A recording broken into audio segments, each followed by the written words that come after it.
Okay, so final touches, you know what it's like, you get the airbrush out, a few little touch-ups to be done.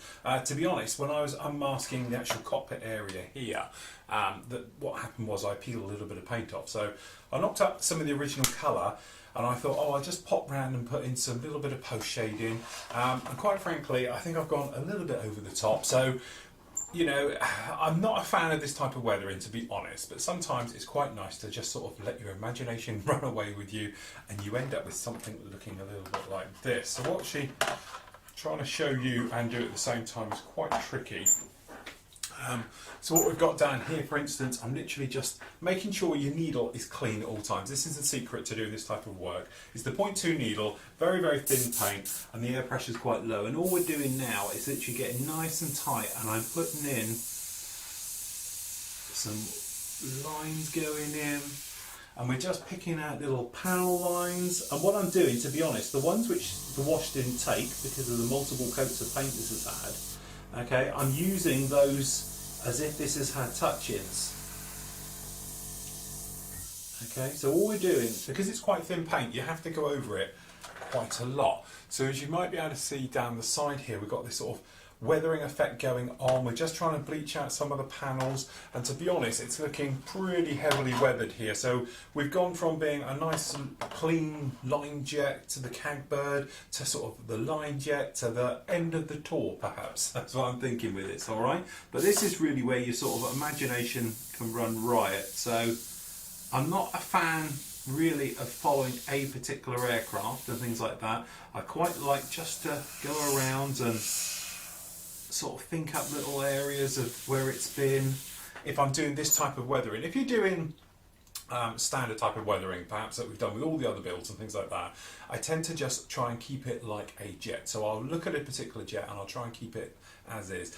When I'm going to go totally over the board and heavy weather, then that's where my artistic mind comes in. Don't forget, you know, it's a piece of art at the end of the day. So, you know, the definition of art is something that's totally useless. Okay, you can't use it. Well, you certainly can't use one of these. So you might as well let your imagination run wild with it. So it's up to you how you want to weather it. Now, I know you're going to get the rivet counters out there are going to say, oh, but the jets aren't that dirty. You wouldn't see them like that. I'm not trying to get that type of thing. This is personal artistic license for me to think, right, okay, I can experiment one with my weathering, I can put down things without ruining it totally and it turning into something horrible, but it can look like a heavily worn jet. Maybe, okay, perhaps it's not, perhaps in reality is they never got this dirty, but you know, I see a lot of armour which I should never think ever gets that dirty unless it's in a scrapyard, okay, every day of the week from the armour guys, but they can use their artistic licence to get away with it. Aircraft guys, we tend to be put into a little bit of a box where you think you can't quite go that much with it, it's unrealistic, it's not correct and all the rest of it. Sometimes though,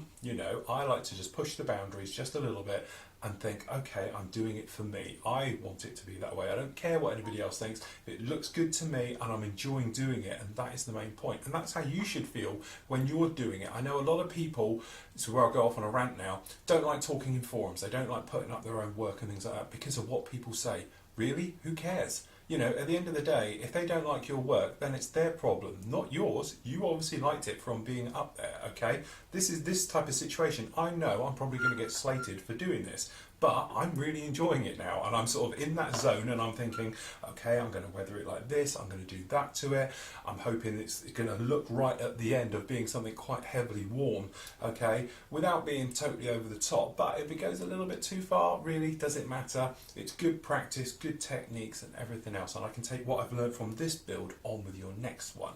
Okay, rant over. So I'm just going to literally pop round, pop a few more little of these guys in.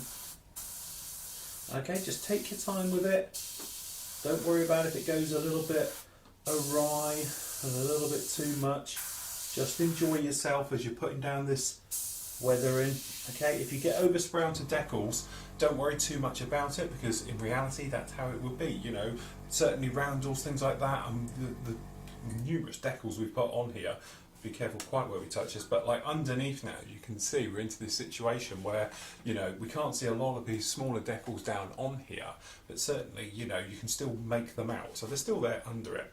So I'm going to do just a few more to this one. As I say, we've unmasked, cleaned up the canopies, we can get the canopies on. At the same time, I'm going to decal and weather up the weapons, just as we've done this, to be honest. It's just going to have a wash, a little bit of post shading just around it, things like that. And then what we can actually do then is get it all fitted together. We can get the burner cans put on, everything else like that, for mounting onto the stand.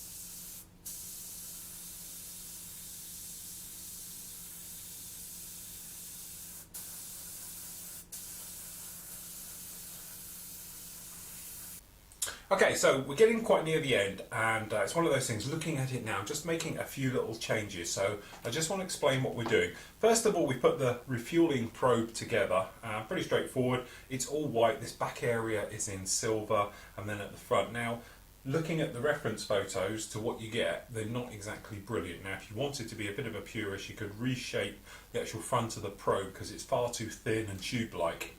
The other thing we've done is we made a bit of a faux part at the back here. So what we've had to do is respray the back and respray this side as well, because unfortunately when we unmasked it, it tore to pieces the actual decal underneath. Now you might be able to see we've got the little reflective mirror on the top there. Little tiny drop of PVA glue underneath just seals that into position.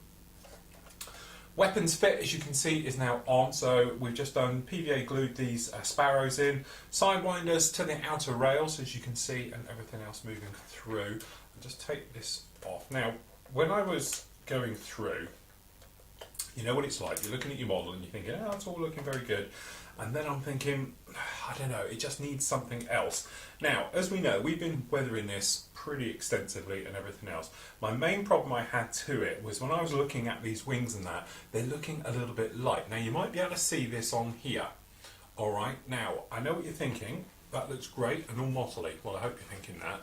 And down the side here, we've completely redone this. The reason I did it, I darkened it down with the black wash. The reason for it was, like the top of these wings is just looking a little bit too light. And I don't know, it's a bit like when I did the post shading with the lighter colour, it sort of ruined the effect I was after. So, to take the bull by the horns, what we're actually doing it is with black paint, alright? So literally we're just coming along with the black wash and then going to come in and just brushing it down onto our model, just like so. Okay. Now, don't panic about using the black, especially doing it this way. Alright, because I know a lot of people think it's too strong and too stark and everything else. There's a little technique we're going to do with this, which we'll show you. Alright, so we're just going to pop this black down and popping it all on here. Okay, and you want it to be quite random as you're putting this down. Okay, and then you're going to need it to dry off. Okay, but these lumps and bumps you can see all here, what we're going to do is just mess it all up. We want it to be quite, I don't know, messy, for want of a better word, but we just need it to be odd. But you've got to make sure you cover absolutely everything. Alright, so what we're going to do now is leave that to dry naturally for around about 5 minutes. Okay, we know this will dry within 10 to 20 minutes. You'll be totally bone dry. What we want to do is take it off before it completely dries. This is how we get this sort of mottly look at the top here, because what it is, it's where it's wet and it's dry and everything else. The other thing that's working with us is because we've got the different types of paintwork that we've got down here, where we put the flat coat on absolutely everywhere, these areas in between the post shading are far flatter than the gloss we went over with doing the post shading. So those bits isn't going to stick quite as easy, and it should give us a very sort of decent mottled look to all the paintwork, as I've done up here on this main part. You can speed it up as well. Normally I would always say let this dry naturally, but to get this good effect, what you can do, turn your old air pressure right up, okay, and then just put your airbrush right over everything, just blowing air, just to dry this off. Don't use a hairdryer or anything with heat, because what can happen is you can soften the paintwork goes soft, and then before you know it, you can be in a situation where it's actually ground into the paintwork itself instead of just sitting on the surface. So what we're trying to do now is just literally dry this off. So around about 70% is dry, but it's still wet in things like the panel lines, and when you've got these patches, these big dark patches you can see here, what will happen is, with any luck, that will just wipe away and cause a clean spot. And it's these clean spots that are giving this mottly up here. So all I'm going to do is just dry it off. And the reason I went for this really was because when I was doing it, it just looked too light. It was too powdery, too dusty, and it had lost that weighted look to it. And this is a real quick, easy way just to mottle things up and everything else. As you can see, or we will do in a moment, I'll get the light moving on this so we can get different shades. But once this starts to dry, it doesn't take too long at all.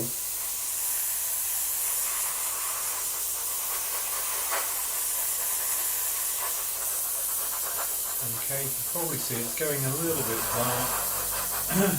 Dark in some areas, light in others. You can see it probably catching it on the light there. And we'll say we want to get to around about 70% of this being dry, and then we can stop and do it. So if I just concentrate on this wing, so what you can start to do now is blow this around just a little bit. Okay, spider it off. And you see you make these holes and things.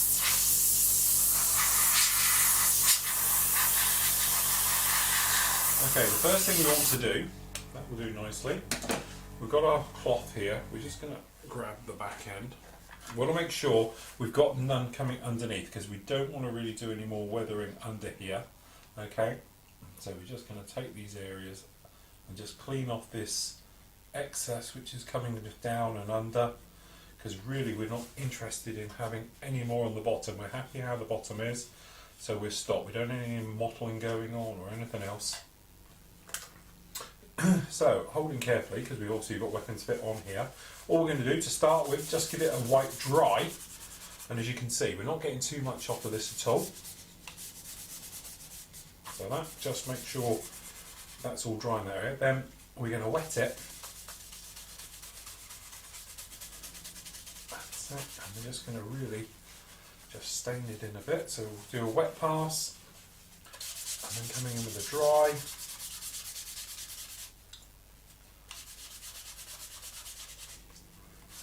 So these rear ones down the back we're going to wet quite heavily because we want to clean them up.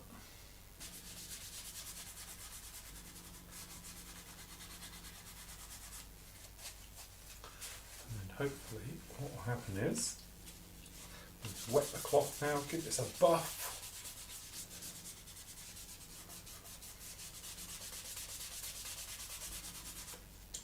And as you can see, we're getting it where it's sort of darker, lighter, darker going on.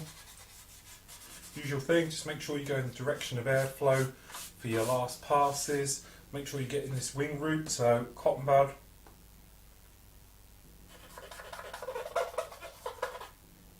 Okay, good old pass in there. Then a wipe down.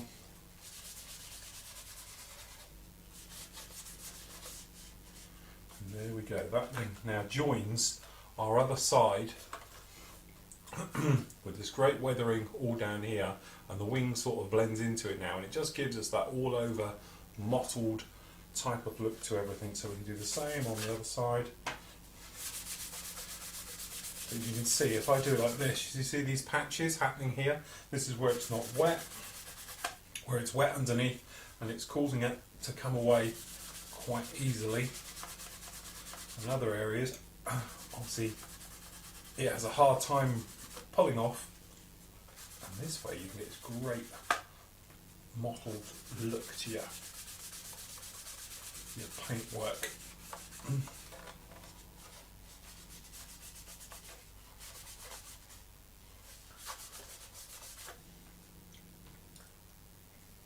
This edge again, because you don't want too much wash in the little cracks.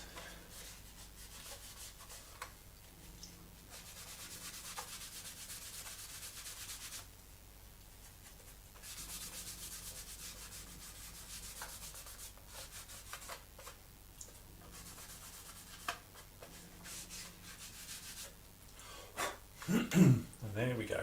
Hopefully you can see it down there. It's got that nice texture to it. Let me just bring this camera down. Hopefully you can see. And what it is, you can see the light difference on these. It's where it's wiping off of other areas and not in some areas, but you get this nice dirt and grime down on this area where we wanted it. Same on the other side. As you can see, it's nice and grimy, giving us that great effect. And over there on the spine, really just blending it all in. So what we're going to do now is literally go around. We're going to get all the parts put onto this now. We get the tail planes actually glued in place. We've put the dump valve back on, sorted all of that out. We can get the canopies all on. We can get the refueling probe actually fitted onto this. As you can see, oh, there's the other canopy. We've got the main tank underneath here is actually fitted in, so it's actually on its stand and everything else like that, and that will really complete the work on the actual Phantom itself. Then all we've got to do is get it attached to the base.